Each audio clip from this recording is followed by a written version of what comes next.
ऋषि बोले, हे वत्स, शांत हो जाओ और मेरी वाणी को सुनो।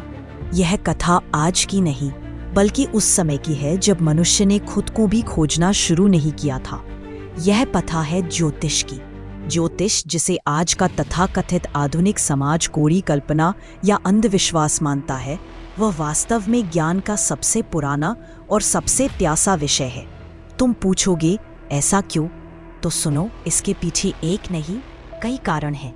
आज हम इन पर चर्चा नहीं करेंगे कि क्यों लोग अपने ही अस्तित्व को नकार रहे हैं, बल्कि आज हम उस छिपे हुए सत्य को जानेंगे जो ज्योतिष के गर्भ में छिपा है।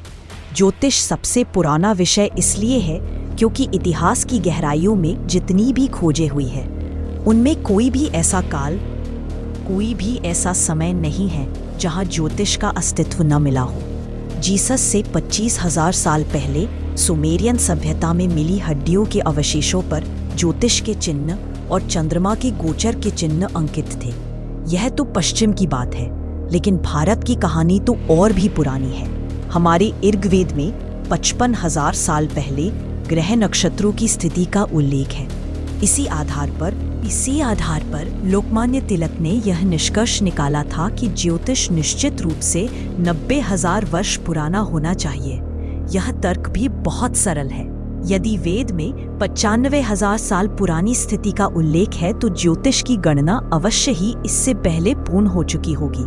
यह जानना दिलचस्प है कि ज्योतिष के कारण ही गणित का जन्म हुआ। जी हाँ, ज्योतिष की जटिल गणनाओं को करने के लिए ही सबसे पहले अंकों की आवश्यकता पड़ी। यही कारण है कि आज दुनिया की हर भाषा में 1 से 9 तक के जो अंक हम इस्तेमाल करते हैं वे सब भारतीय हैं। तुम जिसे अंग्रेजी में 9 कहते हो वह संस्कृत के 9 का रूपांतरण है और जिसे 8 कहते हो वह अष्ट का रूपांतरण है। भारत से निकली ज्योतिष की पहली किरण सुमेरियन सभ्यता में पहुंची।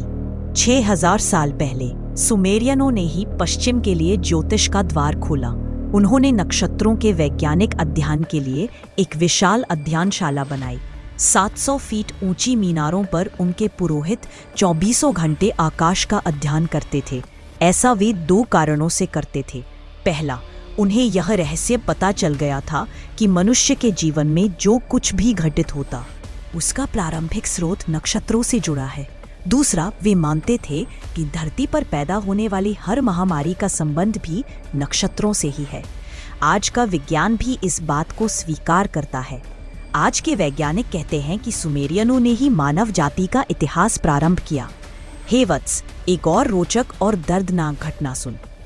1920 में चीज़ेव्स्की नामक एक वैज्ञानिक ने यह खोज की कि हर 11 साल में जब सूर्य पर एक बड़ा आणविक विस्फोट होता है तभी पृथ्वी पर युद्ध और क्रांतियों का सूत्रपात होता है। उसने 700 साल के इतिहास का वैज्ञानिक विश्लेषण करके इस संबंध को सिद्ध किया। लेकिन उस समय के शासक स्टालिन को ये बात नागवार गुजरी। मार्क्सवाद का मानना था कि क्रांतियां बुर्जुआ और सर्वहारा वर्ग के बीच के संघर्ष से होती है, लेकिन चीज़ेव्स्की ने कहा कि उनका कारण सूर्य पर होने वाले विस्फोट है। अगर चीज़ेव्स्की सही था तो मार्क्स की सारी व्याख्या ही निरर्थक हो जाती। 700 साल की गणना को गलत साबित करना तो संभव नहीं था। लेकिन चीज़ेव्स्की को साइबेरिया की जेल में डालना आसान था। स्टालिन की मृत्यु के बाद ही चीज़ेव्स्की को जेल से रिहा किया गया। उसका बहुमूल्य जीवन जेल में नष्ट हो गया था। रिहा होने के बाद वह केवल 4 से 6 महीने ही जीवित रह सका, लेकिन इन कुछ महीनों में भी उसने अपने सिद्धांतों को और प्रमाणित करने के लिए नए सबूत जुटाए। उसने यह भी सिद्ध किया कि पृथ्वी पर फैलने वाली महामारियों का संबंध भी सूर्य से ही है। तो हे वत्स, क्या अब भी तुम इस ज्ञान को केवल कहानी मानोगे या यह समझोगे कि यह ज्ञान कितना गहरा और अनंत है?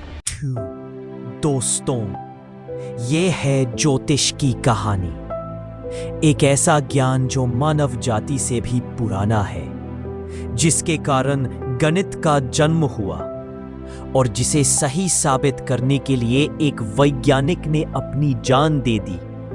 क्या अब भी आप इस अनंत ज्ञान को सिर्फ एक कहानी मानेंगे या मानेंगे कि ये ब्रह्मांड हमारे अस्तित्व से कहीं ज्यादा गहरा और जुड़ा हुआ है?